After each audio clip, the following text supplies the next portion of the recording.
హిందూ వివాహ వ్యవస్థకు సంబంధించి గుజరాత్ హైకోర్టు ఒక కీలకమైనటువంటి తీర్పునిచ్చింది. సప్తపది వంటి సాంప్రదాయ ఆచారాలు నిర్వహించకుండా కేవలం మ్యారేజ్ సర్టిఫికేట్ ఉన్నంత మాత్రాన ఆ పెళ్లిని వివాహంగా గుర్తించలేమంటూ కూడా ఒక కీలకమైనటువంటి జడ్జిమెంట్ ఇచ్చింది. ఈ నేపథ్యంలో అసలు ఏంటి అంటే ఈ జడ్జిమెంట్ సంబంధించిన పూర్తి వివరాలు ఏంటి, మరి చాలామంది నిజంగానే రిజిస్ట్రేషన్ మ్యారేజ్ కూడా చేసుకుంటూ ఉంటారు. సో ఆ సందర్భంలో వాళ్ళ పరిస్థితి ఏంటి తెలుసుకునేటువంటి ప్రయత్నం చేద్దాం. మనతో మాట్లాడడానికి ఉన్నారు సుప్రీంకోర్టు అడ్వకేట్ పోతిరెడ్డి కృష్ణకాంత్ గారు. ఒకసారి సార్తో మాట్లాడదాం. సార్, మనం చూసాం హిందూ మ్యారేజ్ యాక్ట్కి సంబంధించి ఒక కీలకమైనటువంటి జడ్జిమెంట్ వచ్చింది. గతంలో కూడా ఈ సప్తపదికి సంబంధించి ఒక జడ్జిమెంట్ వచ్చింది. యాక్చువల్గా ఏంటంటే ఈ కేసుకు సంబంధించిన వివరాలు ఏంటి, నిజంగానే ఓన్లీ సప్తపది లేకుంటే దాన్ని పల్లిలాగా పరిగణించలేమంటారు? శ్రవణ్ గారు, ఇవాళ రోజు ఇది గుజరాత్ హైకోర్టు ఏదైతే ఈ సంచలనాత్మకమైన ఒక తీర్పు ఇచ్చారో దీని గురించి పూర్వపరాలకు ఒకసారి మనం వెళ్దాము. ఇది ముఖ్యంగా ఏంటంటే ఇద్దరు కపుల్ మధ్య ఒక జరిగిన వివాదం. ఇది వాళ్ళు ఫస్ట్ ఫ్యామిలీ కోర్టులో ఈ కింద బ్రైడ్ ఏదైతే పెళ్లి కూతురు వాళ్ళు ఉన్నారో వాళ్ళు కేసు వేశారు. ఇతను వరుడు ఎవరైతే ఉన్నాడో అతను యూకేలో సెటిల్డ్. సో ఇతనితో పెళ్ళి అయింది. హిందూ మ్యారేజ్ యాక్ట్, మన జనరలీ హిందూస్ ప్రకారంగా మన హిందూ కస్టమ్స్ ప్రకారంగా పెళ్ళి అయితే అది హిందూ మ్యారేజ్ యాక్ట్ కింద పరిగణించబడుతుంది. అండ్ దాని తర్వాత అటువంటి పెళ్లిలో ఏమైనా డిస్ప్యూట్స్ వస్తాయి, ఆ మ్యారేజ్లో ఎటువంటి డిస్ప్యూట్స్ వచ్చినా డివోర్స్ పరంగా కానీ మెయింటెనెన్స్ పరంగా కానీ పిల్లల యొక్క చూడడం వల్ల వాళ్ళ యొక్క మెయింటెనెన్స్ ప్రకారం కానీ లేకపోతే డౌరీ ఏదైనా కానీ వాట్ ఎవర్ యాలిమోనీ ఇవన్నిటి గురించి కూడా ఒకటే అప్పుడు హిందూ మ్యారేజ్ యాక్ట్ కిందనే పరిగణిస్తారు దాన్ని. సో దాని ప్రకారంగానే మనం కేసులు వేసుకోవడం ఉంటుంది కోర్టు పరంగా. సో హిందూ మ్యారేజ్ యాక్ట్ ప్రకారంగా ఫ్యామిలీ కోర్టులో వాళ్ళు ఈ యొక్క పెళ్లి కూతురు తరపున వాళ్ళు వేశారు కేసు. అతను దూరంగా ఉంటున్నాడు, ఈ పెళ్ళి చెల్లుబాటు అవుతుంది కానీ అతను దూరంగా ఉంటున్నాడు, వధువుని తీసుకెళ్ళట్లేదు, ఈ ప్రకారం వేస్తే దాని ప్రకారంగానే ఇతను ఛాలెంజ్ చేస్తాడు, ఇది అసలు పెళ్ళే కాలేదు, నేను ఎక్కడో యూకేలో ఉంటాను. ప్లస్ ఈ వధువు ఎవరైతే ఉన్నారో వాళ్ళు ఒక మ్యారేజ్ సర్టిఫికేట్ కూడా ప్రొడ్యూస్ చేయడం జరిగింది ఇతని సంతకాలతో. ఇద్దరు రిజిస్ట్రేషన్ కూడా చేసుకున్నారు. పెళ్ళైన తర్వాత హిందూ మ్యారేజ్ యాక్ట్ కింద హిందూ కస్టమ్స్ ప్రకారం పెళ్లి చేసుకొని హిందూ ట్రెడిషన్స్ ప్రకారం పెళ్లి చేసుకొని దాని తర్వాత మ్యారేజ్ కూడా మనం రిజిస్టర్ చేసుకోవచ్చు రిజిస్టర్ ఆఫీస్లో. సో ఆ సర్టిఫికేట్ కూడా వీళ్ళు చూపించడం జరిగింది.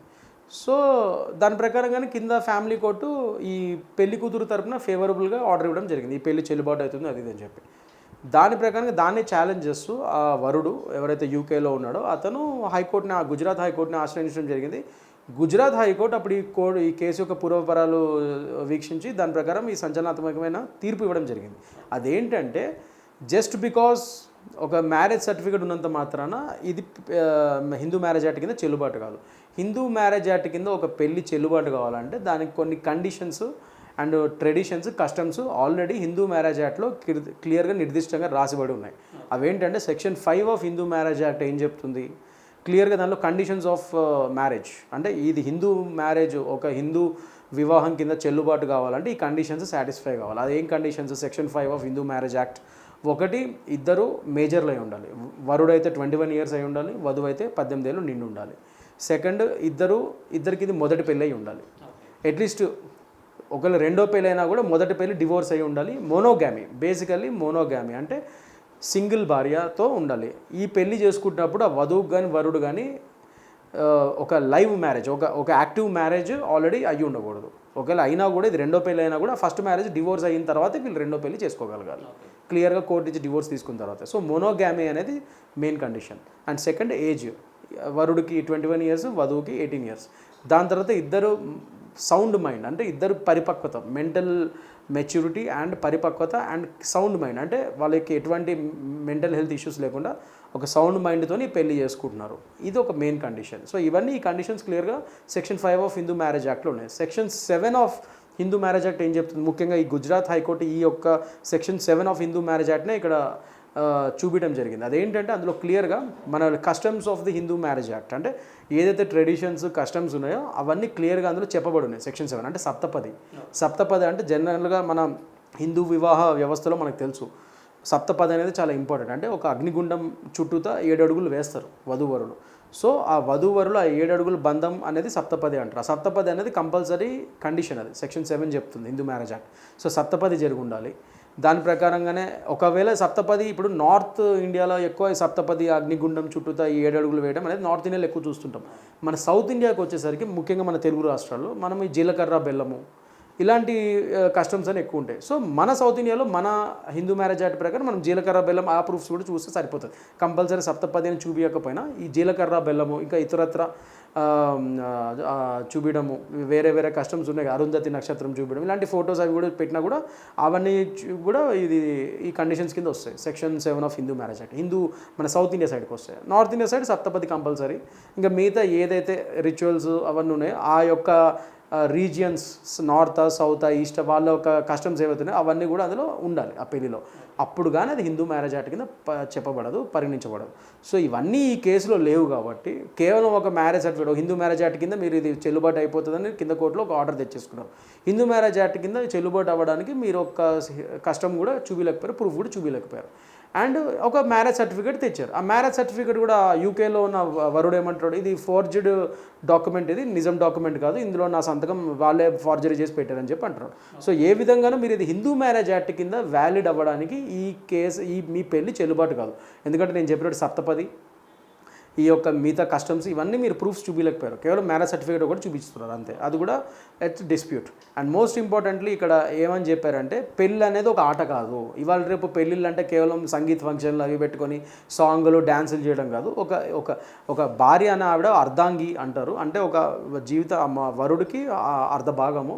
సో అలాంటి ఒక కస్టమ్స్ ఇవన్నిటిని మన హిందూ మ్యారేజ్ యాక్ట్ని ప్రొటెక్ట్ చేస్తుంది. ఆ హిందూ మ్యారేజ్ యాక్ట్ అనేది చాలా పవిత్రమైన ఒక యాక్ట్. అది మన హిందూ మ్యారేజ్, మన హిందూ వివాహ వ్యవస్థనే ఒక చాలా పవిత్రమైన ఒక సంస్థ. అది ఆ సంస్థను మీరు ఇట్లా ఇష్టం వచ్చినట్టు ఇలా ఆటలు ఆడటానికి లేదని చెప్పి గుజరాత్ హైకోర్టు క్లియర్గా ఆ యొక్క పెటిషనర్ని రెస్పాండెంట్ ఎవరైతే ఈ హైకోర్టులో రెస్పాండెంట్ అవుతారు వాళ్ళు, ఆ వధువు తరపున వాళ్ళని వారించడం జరిగింది తీవ్రంగా. అంటే ఇప్పుడు ఇక్కడ కేవలం సప్తపది జరగలేదు కాబట్టి పెళ్ళి చెల్లదు అని కోర్టు జడ్జిమెంట్ ఇచ్చింది. అంటే చాలామంది రిజిస్టర్డ్ మ్యారేజ్ కూడా చేసుకుంటూ ఉంటారు కదా, సో వాళ్ళు ఎలాగో ఇలాంటి కస్టమ్స్ పర్ఫామ్ చేయరు. సో అలాంటి సందర్భంలో ఎట్లా ఉంటుంది?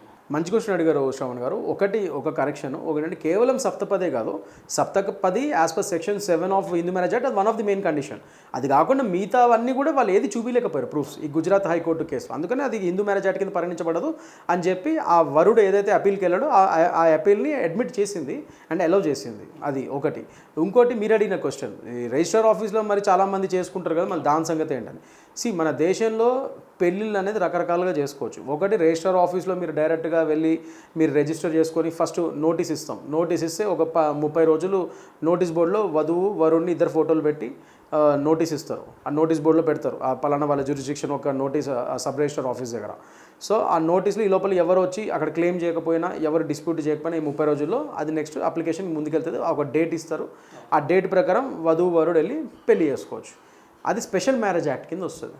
సో వాళ్ళు హిందూసే కావచ్చు, వేరే వేరే కమ్యూనిటీస్ వాళ్ళు హిందూ ముస్లిం పెళ్లి చేసుకోవచ్చు, ముస్లిం హిందూ క్రిస్టియన్ పెళ్లి చేసుకోవచ్చు, క్రిస్టియన్ హిందూ పెళ్లి చేసుకోవచ్చు, క్రిస్టియన్ ముస్లిం పెళ్లి చేసుకోవచ్చు. అది రకరకాల మంది ఎవరైనా లవ్ మ్యారేజ్లు చేసుకోవచ్చు. కొందరు మాకు అసలు పెళ్లి ఖర్చు ఇష్టం లేదు, మేము హిందూస్ అయినా, ఇద్దరు హిందూస్ అయినా కూడా మేమిద్దరు మనస్ఫూర్తిగా ఆ పెళ్లి ఖర్చు ఇలా పెళ్లి పెట్టే బదులు మా యొక్క ఫిక్స్డ్ డిపాజిట్లో పెట్టుకుంటాము, లేకపోతే వేరే సమాజ సేవకు ఉపయోగిస్తాం ఆ పెళ్లికే ఖర్చుని.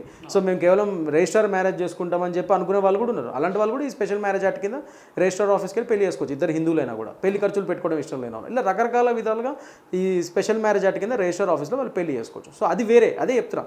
ఇక్కడ వీళ్ళు నేను చెప్పినట్టు హిందూ మ్యారేజ్ యాక్ట్ కింద పెళ్లి చేసుకున్నా అని చెప్పి దాని తర్వాత రిజిస్ట్రేషన్ చేయించుకోవచ్చు. మనం జనరల్లీ హిందూ మ్యారేజ్ యాక్ట్ కింద పెళ్లి చేసుకొని దాని తర్వాత కూడా రిజిస్టర్ ఆఫీస్లో మనం సేమ్ ఇదే ప్రొసీజర్లో పెట్టుకొని మళ్ళీ రిజిస్టర్ ఆఫీస్లో కూడా మన మ్యారేజ్ని రిజిస్టర్ చేసుకోవచ్చు. అప్పుడే మ్యారేజ్ సర్టిఫికేట్ వస్తుంది. కానీ హిందూ మ్యారేజ్ యాక్ట్ చేసిన ప్రతి ఒక్కరు వెళ్ళి పెళ్లిని రిజిస్టర్ చేసుకోవాల్సిన కంపల్సరీ కూడా లేదు. హిందూ మ్యారేజ్ యాక్ట్ కింద ఈ ప్రూఫ్స్ ఉన్నాయి. నేను చెప్పినట్టు సెక్షన్ 5 కింద కండిషన్స్, సెక్షన్ 7 కింద సప్తపది కానీ జీలకర్ర బెల్లం కానీ మన సౌత్ స్టేట్స్లో అయితే ఇలాంటివన్నీ ఉన్నాయి.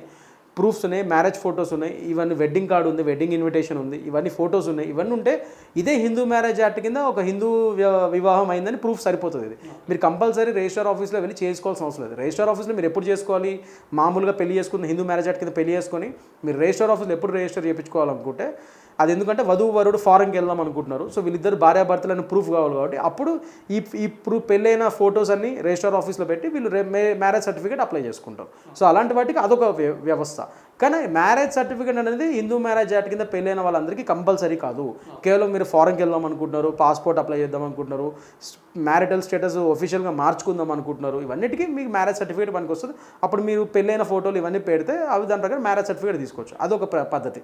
డైరెక్ట్గా మీరు అడిగినట్టు రిజిస్టర్ ఆఫీస్లోనే పెళ్లి చేసుకోవాలనుకుంటే అది స్పెషల్ మ్యారేజ్ యాక్ట్ కింద వస్తుంది. దాని యొక్క డిస్ప్యూట్స్ డివోర్సులు అవి అప్లై చేయాలన్నా కూడా స్పెషల్ మ్యారేజ్ యాక్ట్ కింద అప్లై చేసుకోవాలి కోర్టులో, హిందూ మ్యారేజ్ యాక్ట్ కింద కాదు. సో ఇక్కడ అదే ఆ కేసులో కీలకం అదే, హిందూ మ్యారేజ్ యాక్ట్ కింద వీళ్ళు ఒక్క ప్రూఫ్ కూడా చూపించలేకపోయారు. కానీ అది హిందూ మ్యారేజ్ యాక్ట్ కింద పెళ్ళైందని చెప్పి మ్యారేజ్ సర్టిఫికేట్ చూపించారు. అక్కడ హిందూ మ్యారేజ్ యాక్ట్ కింద పెళ్ళైనట్టు ఒక ప్రూఫ్ చూపించలేకపోయారు, సప్తపది లేదు, ఫోటోలు లేవు, సరిగ్గా ఏమీ లేవు. ప్లస్ ఎప్పటి నుంచో దూరంగా ఉంటారు. ఆ వధువు కూడా ఒప్పుకుందంట, మేము ఎప్పటి నుంచో భార్యాభర్తలు దూరంగా ఉంటాం నిజమే అని చెప్పి ఒప్పుకుందంట. సో వాళ్ళిద్దరి మధ్య సాంగత్యం కూడా లేదు. అవి అన్ని విధాలుగా వధువు కూడా ఒప్పుకుంది, మేము ఇద్దరి మధ్య సాంగత్యం లేదు, అతను ఎక్కడ ఉంటున్నాడు, నేను ఎక్కడ ఉన్నా, అతను యూకేలో ఉన్నాడు అని చెప్పింది. పెళ్ళైనట్టు ప్రూఫ్ చూపించలేకపోయింది హిందూ మ్యారేజ్ యాక్ట్ కింద. సో అందుకని హిందూ మ్యారేజ్ యాక్ట్ కింద ఇది చెల్లదు, ఇది వాయిడ్. కేవలం మ్యారేజ్ సర్టిఫికేట్ కూడా చూపించి అది కూడా ఫార్జర్డ్ డాక్యుమెంట్ అని అతను వరుడు అలిగేషన్ చేస్తున్నాడు. సో ఆ విధంగా మీరు హిందూ మ్యారేజ్ యాక్ట్ కింద చెల్లుతుందని వచ్చారు. హిందూ మ్యారేజ్ యాక్ట్ కింద అయితే ఈ పెళ్లి చెల్లదు, ఎందుకంటే ఒక్క ప్రూఫ్ కూడా లేదు, సప్తపది నుంచి ఏవీ లేవు అని చెప్పి గుజరాత్ హైకోర్టు ఆ వరుడికి ఫేవర్లో అదే ఆర్డర్ ఇవ్వడం జరిగింది. ఇప్పుడు మీరు చెప్పారంటే మ్యారేజ్ సర్టిఫికేట్ లేనంత మాత్రాన అది పెళ్లి కాకుండా పోదు, అంటే హిందూ మ్యారేజ్ యాక్ట్ ప్రకారం. అంటే ఒకవేళ డైవర్స్ తీసుకోవాలి అన్నప్పుడు సో అలాంటి సందర్భంలో ఇలాంటి మ్యారేజ్ సర్టిఫికేట్ అలాంటివి ఏమైనా ఉపయోగపడతాయా, లేదంటే అది లేకుండా పర్లేదు? ఇప్పుడు అదే ఇక్కడ ఇష్యూ అంతా అదే. ఇప్పుడు హిందూ మ్యారేజ్ యాక్ట్ కింద నువ్వు ఏ విధంగానూ ప్రూఫ్ చూపించలేకపోతే అది హిందూ మ్యారేజ్ యాక్ట్ కింద మీరు చేయడానికి లేదు. అది అసలు మీరు మ్యారేజ్ ఏందని ప్రూఫ్ చూపించగలిగితేనే అవుతుంది. కేవలం ఒక రిజిస్టర్డ్ డాక్యుమెంట్ తీసుకొచ్చి ఇది పెళ్ళి ఏంటంటే కేవలం అదే ఇప్పుడు గుజరాత్ హైకోర్టు చెప్పింది. కేవలం మ్యారేజ్ సర్టిఫికేట్ ఒకటే హిందూ మ్యారేజ్ యాక్ట్ కింద మళ్ళీ అండర్లైన్ చేసుకోండి. హిందూ మ్యారేజ్ యాక్ట్ కింద కేవలం మ్యారేజ్ సర్టిఫికేట్ తీసుకొచ్చి పెళ్ళి ఏంటంటే కుదరదు. నేను చెప్పినట్టు ఈ కండిషన్స్ అన్నిటితోనూ మీ ప్రూఫ్ చూపించగలగాలి. హిందూ మ్యారేజ్ యాక్ట్ కింద మాకు ఒక వేద మంత్రాలతో పండితుల మధ్య పెద్దల మధ్య ఇట్లా రకరకాల మధ్య జీలకర్ర బెల్లం పెట్టుకున్నాం తెలుగు స్టేట్స్ అయితే, నార్త్లో ఇతరత్ర రాష్ట్రాలు అయితే సప్తపది అయింది. ఇవన్నీ కండిషన్స్ ప్రూఫ్ చూపించగలిగితేనే హిందూ మ్యారేజ్ యాక్ట్ కింద మీరు చెల్లుబాటు అవుతుంది పెళ్ళి. కేవలం మ్యారేజ్ సర్టిఫికేట్ రిజిస్టర్ ఆఫీస్లో ఉన్నది ఒకటే చూపిస్తే అది హిందూ మ్యారేజ్ యాక్ట్ కింద రాదు అని చెప్పడం జరుగుతుంది. నేను చెప్పినట్టు అదే ఇక్కడ వాళ్ళు అదే చూపిస్తున్నారు, ఓన్లీ మ్యారేజ్ సర్టిఫికేట్ చూపిస్తున్నారు, హిందూ మ్యారేజ్ యాక్ట్ కింద మిగతావన్నీ చూపించలేకపోయారు. అందుకే ఈ పెళ్లి చెల్లుబాటు కాదని చెప్తున్నారు. నేను చెప్తుంది అదే, ఇప్పుడు హిందూ మ్యారేజ్ యాక్ట్ కింద మీరు పెళ్లి చేసుకున్న తర్వాత మ్యారేజ్ రిజిస్టర్ చేసుకుంటే మరి ఈ ప్రూఫ్స్ ఉండాలి కదా, ఆ ప్రూఫ్ చూపించలేకపోయారు వాళ్ళు. అందుకే కదా చెల్లుబాటు కాదని చెప్పి వాళ్ళ రోజు గుజరాత్ హైకోర్టు చెప్పడం జరిగింది. సో కేవలం హిందూ మ్యారేజ్ యాక్ట్ ప్రకారం వరకు మ్యారేజ్ సర్టిఫికేట్ ఒకటి ఉంటే సరిపోదు. సో శ్రవణ్ గారు మీరు అడిగిన క్వశ్చన్ ఇది డివోర్స్ ఒకవేళ ఓన్లీ హిందూ మ్యారేజ్ యాక్ట్ కింద పెళ్లి చేసుకొని దాని తర్వాత ఒకవేళ మ్యారేజ్ రిజిస్టర్ చేయించుకోకపోయినా పర్లేదు, ఒకవేళ డివోర్స్ అప్లై చేసుకుంటా అంటే డెఫినెట్గా చేసుకోవచ్చు అండి. ఎందుకంటే నేను చెప్పినట్టు హిందూ మ్యారేజ్ యాక్ట్ కింద పెళ్లి చేసుకుని ఈ కండిషన్స్ అన్నీ ఉన్న ప్రూఫ్స్ ఉంటే అది సరిపోతుంది. మ్యారేజ్ సర్టిఫికేట్ ఉండాలి ఖచ్చితంగా డివోర్స్ అప్లికేషన్ కానీ దేనికైనా కానీ, అది మ్యాండేటరీ కాదు.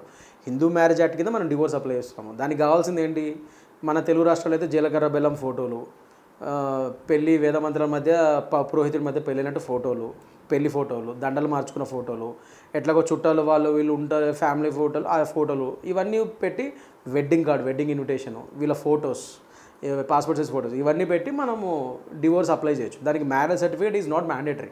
ఉంటే అదనంగా మంచిది, లేదన్నా నో ప్రాబ్లం. ఈ ప్రూఫ్స్తో మనము హిందూ మ్యారేజ్ యాక్ట్ కింద డివోర్స్ కూడా అప్లై చేసుకోవచ్చు. సో ఇది ఓవరాల్గా చూసుకున్నట్లయితే అంటే ఈ పర్టికులర్ కేసులో ఆ మహిళ తమకు హిందూ మ్యారేజ్ యాక్ట్ ప్రకారమే మ్యారేజ్ అయిందని చెప్పడం, అంతేకాకుండా ఒక మ్యారేజ్ సర్టిఫికేట్ను కూడా అంటే అది ఫోర్జరీ మ్యారేజ్ సర్టిఫికేట్ అని కూడా అక్కడ తేలడంతో ఇది మొత్తం కూడా హిందూ మ్యారేజ్ యాక్ట్ ప్రకారం ఈ వివాహం చెల్లదంటూ కూడా గుజరాత్ హైకోర్టు అయితే ఒక సంచలనమైనటువంటి తీర్పు ఇచ్చిందని చెప్పుకోవచ్చు. హిందూ కస్టమ్స్ ప్రకారం వివాహం జరిగినప్పటికీ కూడా ఆ మ్యారేజ్ని రిజిస్ట్రేషన్ చేసుకున్నా ఓకే, చేసుకోకున్నా కూడా ఏం కాదు, అలాంటి వివాహాలు చెల్లుతాయని కూడా కృష్ణకాంత్ గారు అయితే చెప్తున్నారు. Journalist Pramod Shravan, AB Andhrajyothy, Hyderabad.